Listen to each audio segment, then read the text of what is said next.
Good morning everyone. मैं वीरेंद्र कुमार एक बार फिर से आप सभी बच्चों का आरपीपीएस एजुकेशनल पॉइंट में स्वागत करता हूं। इस वीडियो में मैं इंटरमीडिएट के इंग्लिश ग्रामर के चैप्टर फर्स्ट नरेशन का पार्ट 4 लेकर आया हूं। और मैं आपको बता दूं कि पिछले वीडियो में मैंने आपको जो पर्सन से संबंधित रूल्स थे उनका पहला नियम आपको मैंने बताया था और एग्जाम्पल के थ्रू आपको समझाया था। अब इस वीडियो में हम जो पर्सन से रिलेटेड दूसरा रूल है वो आपको मैं बताऊंगा और ये तमाम एग्जाम्पल आपके सामने लिखे हुए हैं। इनके तहत आप जो नरेशन का पर्सन संबंधित दूसरा नियम है उसको आप समझेंगे। तो दूसरा नियम मैंने रूल नंबर 2 डाला है, लेकिन फिलहाल में लिखा नहीं, आप बड़े आसानी से समझ सकते हैं, बहुत ही आसान है। और आपको मैं बारी बारी से बताता हूं कि ये जो पर्सन से संबंधित नियम है, यदि आपको ये नियम आ जाते हैं, टेंस संबंधित नियम आ जाते हैं, तो नरेशन में आपको किसी भी प्रकार की समस्या नहीं होगी। तो आप देखें इसका दूसरा नियम क्या है, ये क्या कहता है। ये जो पहला नियम था उससे भी आसान है दूसरा नियम ये है कि यदि रिपोर्टेड स्पीच में सेकंड पर्सन आया, अब आपको सेकंड पर्सन के बारे में पता होना चाहिए। और पता कहां से होगा, पिछली वीडियो में मैंने आपको जो पर्सन थे कितने होते हैं वो सारा का सारा मैंने बताया था और चार्ट था बकायदे अच्छी तरीके से समझाया, तो उसको आप समझ सकते हैं। तो इसका नियम ये है दूसरा कि यदि रिपोर्टेड स्पीच में सेकंड पर्सन आया हो तो उस सेकंड पर्सन को रिपोर्टिंग वर्ब के ऑब्जेक्ट के पर्सन, जेंडर और नंबर के अनुसार बदलेंगे। ये आपका दूसरा नियम कहता है। तो एग्जांपल के थ्रू हम समझते हैं। जैसे आप देखें, he said to me you are happy, ये आपका एग्जांपल है। ये देखिए आपका सेट टू मी है तो आप सीधे से समझ सकते हैं, बताने कुछ नहीं, सीधे सी बात है। सेट टू को आप टोल्ड में चेंज कर देंगे, ही टोल्ड मी दैट। अब आप यहां देखेंगे यू, तो यू कौन सा पर्सन है, आप जो चार्ट बना हुआ था केस में उसमें आप जाएंगे तो सेकंड पर्सन के अंतर्गत यू आता है। तो आप देखेंगे अभी मैंने बताया यदि रिपोर्टेड स्पीच में सेकंड पर्सन आया हो तो उसे किसे बदलते हैं, रिपोर्टिंग वर्ब के ऑब्जेक्ट के अनुसार बदलेंगे। अर्थात जहां जहां ये सेकंड पर्सन रहेगा और इसके जहां जहां रूप रहेंगे वहां वहां पर ऑब्जेक्ट सब्जेक्ट के रूप में या ऑब्जेक्ट के रूप में या जिस रूप में भी रहेगा उन स्थानों को ग्रहण कर लेगा जहां जहां पर सेकंड पर्सन और उसके रूप रहेंगे। तो आप देखें he told me that।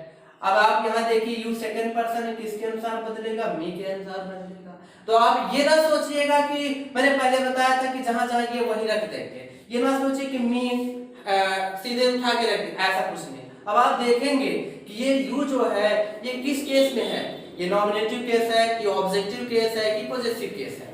तो आप देखेंगे ये वाक्य आपका है और इस वाक्य में ये जो भाग है ये आपका रिपोर्टेड स्पीच है। और रिपोर्टेड स्पीच या कोई भी वाक्य जो भी होता है वो हमेशा सब्जेक्ट से ही आरंभ होता है। तो ये हमेशा ये जो आपका यू है ये एज सब्जेक्ट है अर्थात नॉमिनेटिव केस है। तो जो बदला हुआ रूप होगा वो भी सब्जेक्ट के रूप में अर्थात नॉमिनेटिव केस के ही रूप में होगा। तो आप देखेंगे ये बदलेगा इसके अनुसार, तो ये ऑब्जेक्ट है। अब इसे हम बदलेंगे किसमें, सब्जेक्ट के रूप में बदलेंगे। तो यू का सब्जेक्ट क्या होता है, आई, तो यू के जगह पे हम रख देंगे आई, कोई दिक्कत नहीं। आगे देखेंगे ये आपका प्रेजेंट इंडेफिनिट टेंस है रिपोर्टेड स्पीच, और इसके पहले आप आएंगे रिपोर्टिंग वर्ब जो कि पास्ट टेंस में है। तो जब ये दूसरा नियम टेंस का कहता है कि यदि रिपोर्टिंग वर्ब पास्ट में तो रिपोर्टेड स्पीच का टेंस बदलेगा। तो ये प्रेजेंट में है तो इज की जगह हो जाएगा वाज। तो ये आपका हो गया सेकंड पर्सन का example, he told me that I was happy, ये आपका इनडायरेक्ट हो गया। दूसरा example, I said to them you cannot solve it। फिर इसको समझते हैं हम, हो जाएगा said to को told में I said to them, I told them that, यहाँ तक आपका कोई प्रॉब्लम नहीं, सेम टू सेम रहेगा। अब आप यहाँ आएंगे तुरंत वही चीज, सेकंड पर्सन है तो सेकंड पर्सन इसके अकॉर्डिंग बदलेगा। तो यहाँ पर क्या होगा, यहाँ आप देखेंगे इसका ऑब्जेक्ट क्या है, देम है, तो इसे बदलेंगे किसके है, इसके अनुसार कौन बदलेगा, यू बदलेगा, अर्थात यू के स्थान पे ये आएगा। लेकिन आप ये देखेंगे कि किसके रूप में है, सब्जेक्ट के रूप में, अर्थात नॉमिनेटिव केस। तो देम का नॉमिनेटिव केस होता है दे, तो इसके स्थान पर दे हो जाए। अब आप एक चीज यहाँ पर कंफ्यूजन में हो सकते हैं बच्चे कि अभी यू की जगह पे मैंने आई कर दिया, यू की जगह पे मैंने यहाँ पर दे कर दिया। तो आप ये समझें कि ये जो यू है ये इसके अनुसार बदलेगा, जैसा ऑब्जेक्ट रहेगा वैसे परिवर्तन। अगर मी है तो इसका सब्जेक्ट आई होगा। तो आप यहाँ पर देखेंगे जो देम है ये इसको बदलेंगे तो इसका सब्जेक्ट जो होगा, सॉरी इसके अनुसार जब यू में परिवर्तन करेंगे तो यू का जो सब्जेक्ट होगा वो यू के स्थान पर जो देम का बदला हुआ रूप होगा वो होगा दे। तो ये सब्जेक्ट के रूप में आएगा। तो ये इसमें कंफ्यूज ना हो कि यहाँ आई है यहाँ दे। अब उसके बाद आप देखेंगे कैन है, कैन का कुड हो जाएगा। बताया था कि कैन का कुड हो जाता है नॉट सॉल्व इट। तो इसका इंडायरेक्ट आप समझ सकते हैं, I told them that they could not solve it, ये हो गया। तीसरा एग्जांपल है Ram said to him I have helped you in your need. ये बहुत ही अच्छा एग्जांपल है, इसको आप समझ सकते हैं क्योंकि कई बार ऐसे कंफ्यूजन में बच्चे हो जाते हैं इस प्रकार के क्वेश्चंस को देख करके। आप इसको समझें। राम सेड टू हिम तो हो जाएगा राम टोल्ड हिम दैट, आपको लगाना है कॉमा हटा करके। अब आप यहाँ देखिए ये फर्स्ट पर्सन है, तो फर्स्ट पर्सन किसके अकॉर्डिंग चेंज होगा, रिपोर्टिंग वर्ब के सब्जेक्ट के अनुसार चेंज होगा। अच्छा एक चीज और आप कंफ्यूज हो सकते हैं कि अभी आपने कहा कि सेकंड पर्सन किसके अनुसार बदलेगा, तो ठीक है वो भी सही है, बिल्कुल सही है। लेकिन देखें आप यहाँ पहले सेकंड पर्सन आया है तो पहले सेकंड पर्सन में परिवर्तन होगा। अब यहाँ पहले फर्स्ट पर्सन आया है तो पहले वाला नियम लगा करके फिर जहां जहां सेकंड पर्सन आएगा उसी तरीके से हम परिवर्तन करते चले जाएंगे। तो आप देखें इसको, राम सेड टू हिम तो Ram told him that I first person subject के अनुसार, तो सब्जेक्ट इसका क्या है, राम है।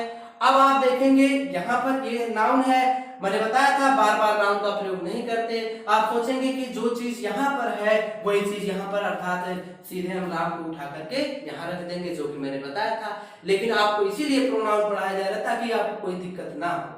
पहली बार नाउन, दूसरी बार प्रोनाउन। और मैंने सबसे नीचे जो चार्ट बनाया था केस वाला, उसमें सबसे नीचे लिखा था राम है, सॉरी नेम, और नेम के बाद मैंने लिखा था उसके बगल में लिखा था सब्जेक्ट सी या ही या सी, और जो भी ऑब्जेक्टिव नॉमिनेटिव केस था उसमें था दूसरी चीजें थी। तो इसमें आप देखेंगे कि जो राम का जो प्रोनाउन होगा, अर्थात राम के लिए जो प्रोनाउन जो सब्जेक्ट के रूप में आएगा वो किसके लिए कौन सा प्रयोग किया जाता है, ही का प्रयोग किया जाता है। अर्थात यदि कोई बालक है तो उसके लिए सब्जेक्ट के रूप में ही का प्रयोग करेंगे, यदि कोई गर्व है तो उसके लिए सी का प्रयोग करेंगे। तो आई फर्स्ट पर्सन सब्जेक्ट के अनुसार, तो इसके स्थान पर हम किसका प्रयोग करेंगे, ही करेंगे। अब ये आपका प्रेजेंट परफेक्ट टेंस, तो पास्ट में जाएगा हैड हेल्प्ड। अब यहाँ आप देखें यू सेकंड पर्सन किसके अनुसार बदलेगा, रिपोर्टिंग वर्ब के ऑब्जेक्ट के अनुसार, और रिपोर्टिंग वर्ब का ऑब्जेक्ट क्या है, हिम है। और आप यहाँ देखेंगे कि यू किस रूप में है, देखिए यहाँ सब्जेक्ट हो गया, हेल्पिंग वर्ब हो गया, मेन वर्ब हो गया। इसके बाद मैंने बताया था कि जो वर्ब के अर्थ को पूरा करता है वो ऑब्जेक्ट होता है। तो यहाँ पर आप कंफ्यूज ना होंगे कि यहाँ पर यू है तो इसका सब्जेक्ट हो जाएगा ही, ऐसा कुछ नहीं है। यहाँ पर ये ऑब्जेक्ट है, तो जो ये ऑब्जेक्ट है इसका जो बदला हुआ रूप रहेगा वो भी उसी फॉर्म में रहेगा, अर्थात ऑब्जेक्टिव केस में ही रहेगा। तो हिम ऑलरेडी ऑब्जेक्ट में, इसको उठा करके यहाँ पर हिम कर देते हैं, तो यू के स्थान पर इसका ऑब्जेक्ट हो जाएगा हिम। इन, और ये हो गया इन। अब आप देखें यू सेकंड पर्सन है, सॉरी योर भी आ गया, in your class, in your need, your आपका सेकंड पर्सन है, तो योर भी आप किसके अनुसार बदलेंगे, रिपोर्टिंग वर्ब के ऑब्जेक्ट के अकॉर्डिंग। तो ये आप ये देखेंगे किसमें है, ये पॉजिटिव केस में है, तो यू के साथ अपने के लिए योर लगता है, लेकिन हिम या अर्थात हिम का सब्जेक्ट ही होगा, तो ही के साथ अपने के लिए क्या लगेगा, हिज लगेगा, तो योर के जगह पर कर देंगे his.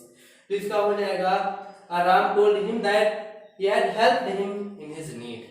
Next example, Sita said to Renu, you have failed in your mission. तो इसका इंडायरेक्ट बनेगा सीता टोल्ड रेनू दैट। अब यहाँ यू सेकंड पर्सन है, तो सीधी सी बात ऑब्जेक्ट के अनुसार, अर्थात रेनू। जब ये लड़की है तो इसका प्रोनाउन क्या होगा, सब्जेक्ट के रूप में सी होगा, सी।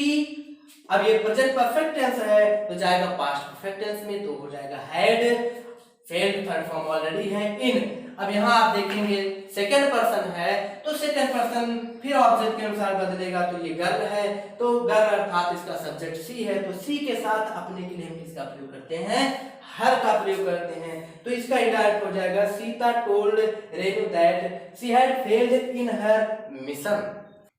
तो ये था दूसरा नियम। अब कुछ एग्जाम्पल मैंने यहाँ पर लिखा हुआ है जिसको आप समझने का प्रयास करें। देखिए, Ram said you should work hard, इसका इनडायरेक्ट मैंने लिख दिया है Ram told me that I should work hard. अब आपके दिमाग में ये जरूर क्वेश्चन उठ रहा होगा कि सेड, मैंने बताया था कि जब रिपोर्टिंग वर्ब के बाद कोई ऑब्जेक्ट हो तभी रिपोर्टिंग वर्ब को टोल्ड में बदलते हैं। अब आप सोचेंगे हाँ ऑब्जेक्ट भी नहीं, सर ने बदल भी दिया, तो इसके लिए ये मैंने नोट करके लिखा हुआ, आप इसको समझने का प्रयास करें।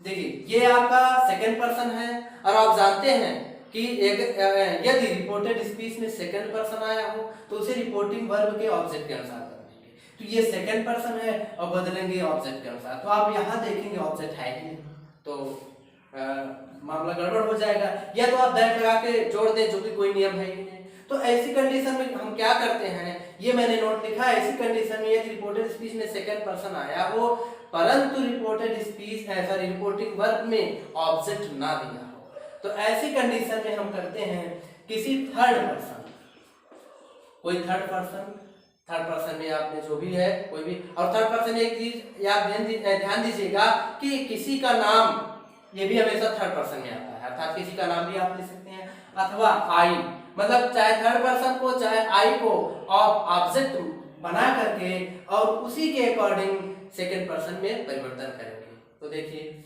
Ram said you should work hard.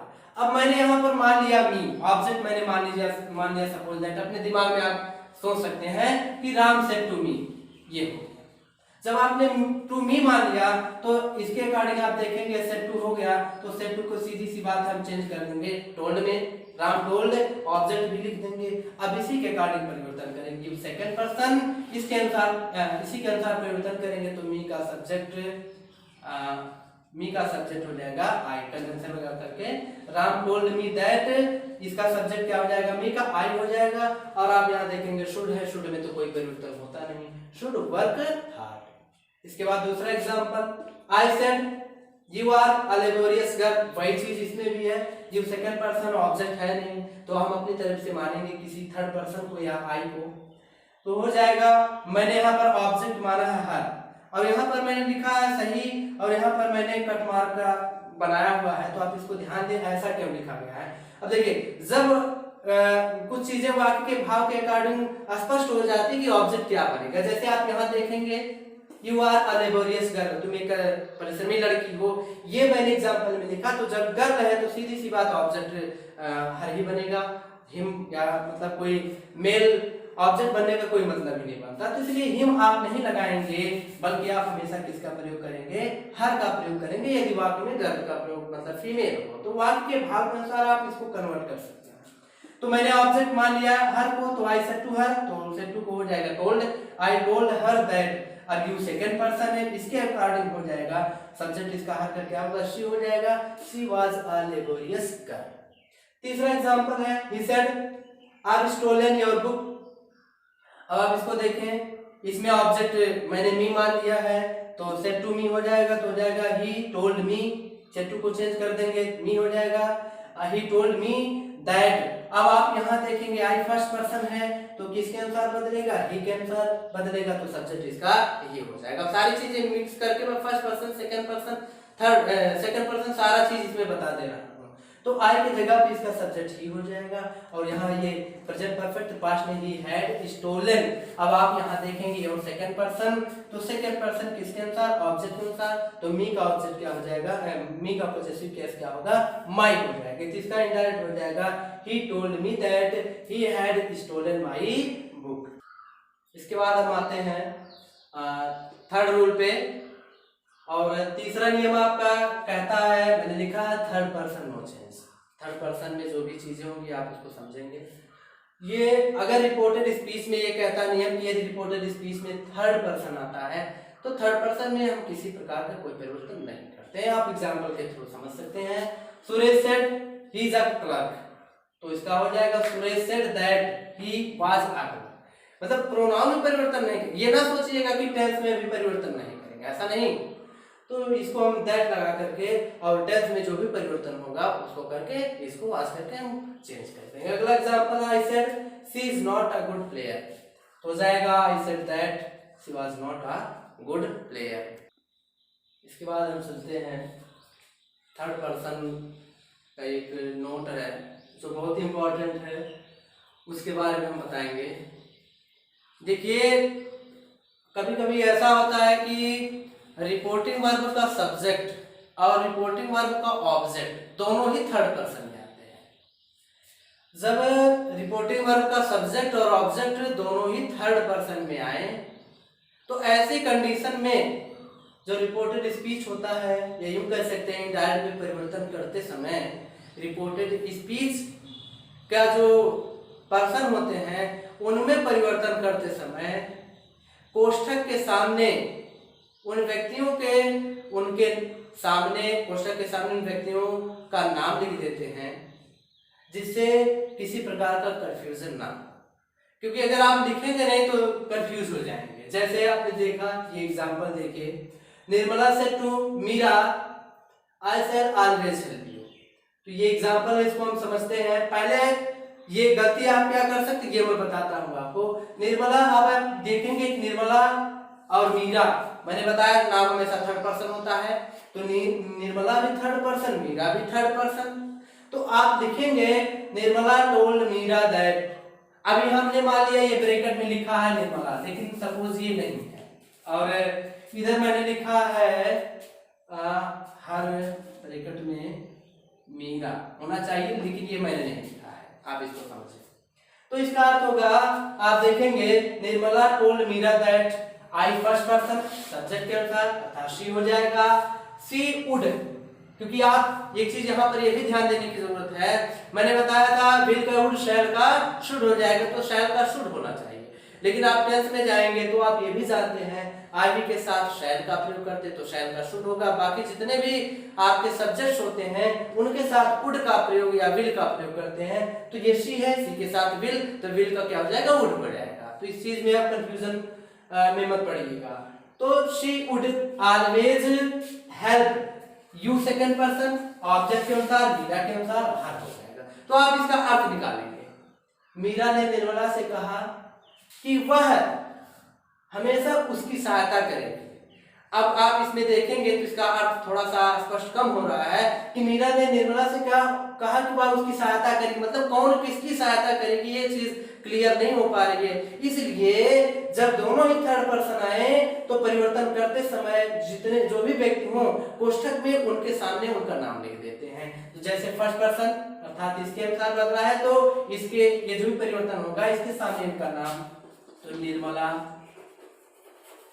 और यहाँ परिवर्तन हुआ है यू, तो यू अर्थात हर हो गया किसके अकॉर्डिंग, मीरा के अकॉर्डिंग, तो यहाँ पर हमने मीरा लिख दिया। अब आप अच्छी तरीके से इसका अर्थ समझ सकते हैं। निर्मला ने मीरा से कहा कि वह अर्थात निर्मला हमेशा उसकी अर्थात मीरा की सहायता करती रहेगी। इसके बाद दूसरा एग्जाम्पल है, Rohan said to Sohan you did not help me in my need.